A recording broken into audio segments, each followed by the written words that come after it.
Hey y'all, it's been a minute since I made a video, especially one about a review. But I wanted to come to y'all because I'm watching All's Fair, and I'll be honest, I had high hopes for this show, just simply off of who was in it. And it's like, I want to keep watching it, but I'm not for sure if I should. But as I'm watching it, I'm going to do a review. It's going to be a short review of episodes 1 through 3. I keep thinking about how Barbara Walters was correct. Barbara Walters, she just said out loud what we already knew when she asked the Kardashians, "So, what is your talent?" Because you don't have one. And I'm not trying to knock this lady or anything, but it is just so apparent that Kim Kardashian is just not an actress. And it's frustrating a bit because when I saw the promotion for this show and I saw that they were gonna have Glenn Close in it and Sarah Paulson, I was like, hell yeah, I want to watch it because those are incredible actresses. And then I saw Niecy Nash, I was like, yeah, then Naomi Watts, she's good too. And then I saw Kim Kardashian and I was like, what the hell? Now wait a damn minute. And I was just like, okay, I'm gonna still watch it. I'm watching episodes 1 through 3, and it's just it's frustrating because it's like do they want the show to succeed? Because if that's the case, why would you put such a pretty much a weak person as the main character? And it's not to say that she can't be in the show, she can't have any type of part, but she's not the main character. Because when like Glenn Close scenes are going on and Sarah Paulson scenes, no, not Sarah Paulson, but just Glenn Close, especially when she has her scenes with her husband, a lot of times I feel like we're watching a different show.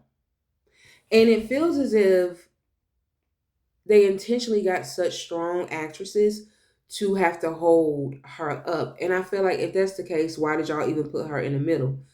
Are they like funding this or what? I mean, I know that they're like executive producers, Kim Kardashian, her mama. I think all of the main characters, Niecy Nash and them, are executive producers. But it's just like, no, it's just not believable, especially for them to be lawyers. We don't even, it's like you're not getting enough backstory on, granted, it's divorce, and you're not getting enough backstory on the divorce. We don't even hear them like talking about like in law terms. We don't ever even see them like in a courtroom defending anybody. And it's just like beautiful gowns. Shout out to Aretha Franklin. Everybody, hair and makeup, 10, 10, 10s across the board. Everybody looks amazing. But it's like, you know, and another thing is the writing is cheesy. Like the dialogue is cheesy. They hit on, I would say, relevant things, and just I would say maybe like basic things when you're watching stuff like women's empowerment and stuff. But the delivery and how they talk about it just comes off so cheesy. And it's like they want to be independent women that's also pick me's. I don't know. It's just like every other episode, it's like, how can I? It's like my man, my man, my man. But at the same time, I acknowledge how shitty men are. It's it's just, and then okay, Kim Kardashian's husband Chase, this hoe, that is literally community peen. And I'm like, is he about to have? I'm gonna be all over the place with this review because it's not gonna go in any order. But I'm like, is he gonna have 3 kids on the way? And Tiana Taylor's character is just I feel like for her to be an aspiring lawyer herself, and for her to just be like wanting to sleep with Kim Kardashian's husband because she wanted to live through her vicariously, it's like it seems like this woman has a lot more going on for herself, or even just more ambitious than to be that bird. Like, I don't know. It was just like she that desperate to be like this lady. She wants to sleep with her husband. So now Tiana Taylor is pregnant by Kim Kardashian's husband, but Kim Kardashian's husband now wants a divorce because of, he feels like their marriage is running its course. Pretty much, he doesn't like that she's a powerful woman as well. He feels small beside her. And so now, and he's younger than her, so he wants to get a divorce. But I'm all over the place because I was about to say, yeah, Carrington, one of the other women, Sarah Paulson's character, is now his lawyer, but it's bad blood between Sarah Paulson and all the other lawyers because they once worked at a firm together, and she felt like they left her behind when they went and started their own firm. And so she's like deaf to those bitches for the rest of eternity. And so as we find out, this is like an episode 3, I believe, that their like crux of their marriage, like when it comes to this divorce, because they have eggs that are frozen because she wants to have kids. And so she pretty much wants to get the eggs before he can because he's going to use it over her head because he ends up wanting half of her firm or whatever. And so she goes and forges his name on the signature and gets the eggs inseminated, which could possibly be twins.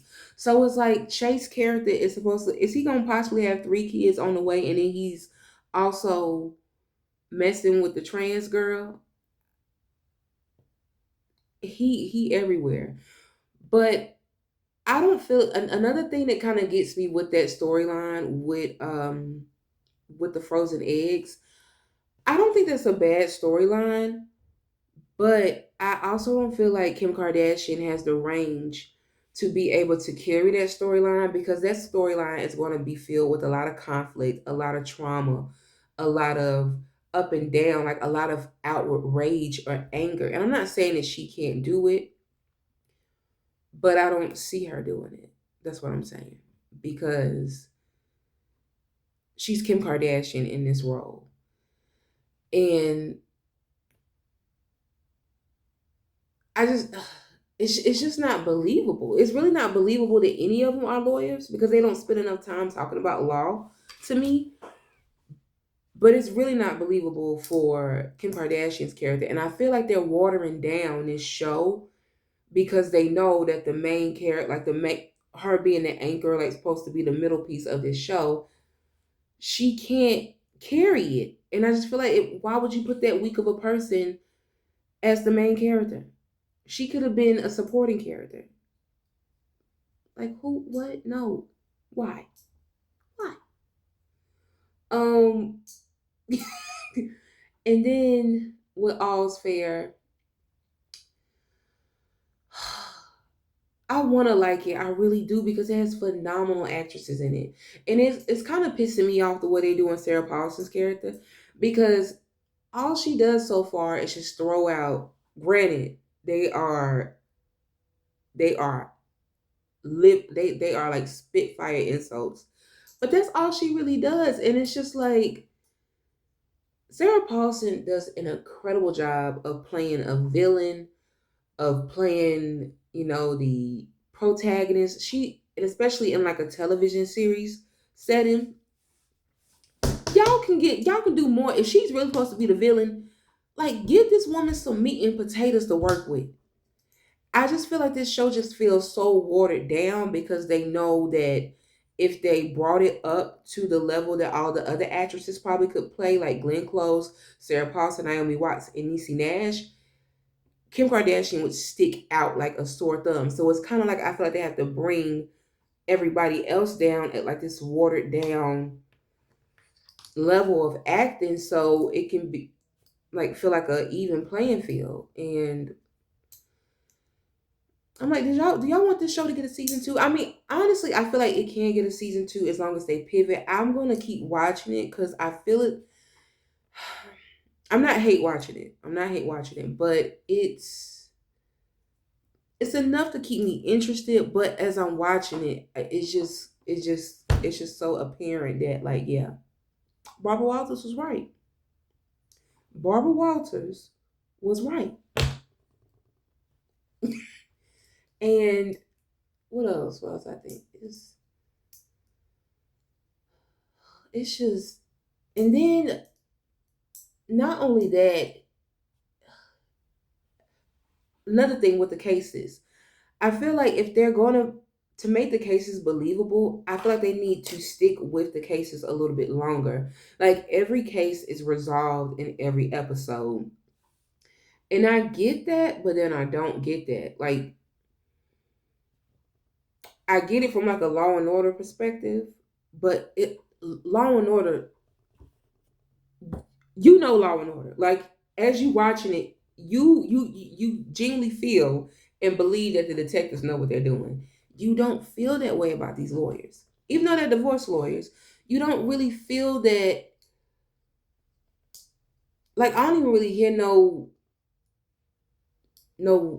old like laws and stuff being put out or anything. Nothing. And I feel like the cases we don't learn enough about the cases and go in depth enough for it to be over in one episode. And maybe they don't want to go as deep because you would have to bring it, extend it to another episode. But I feel like to really get a good grounding with the show, they should flesh out these cases more. If they're not gonna like have the cases extend, maybe like an episode or two, then they should go a lot more in depth in what the actual cases are. Even though it's divorce, like just actually see them in a courtroom arguing on behalf of their not their employee, but the plaintiff or whoever. But that's my, I guess, basic overview of episodes 1 through 3. Makeup, wardrobe, everything, tens across the board. Everybody looks damn good. Everybody. Everybody on the show. Everybody on the show. And another thing, Tiana Taylor, with them baby girl's body is sick. I don't know how they're gonna make it believable that she's supposed to be pregnant. Like her back and her side, like she ain't got no baby in there. She ain't got no baby in there.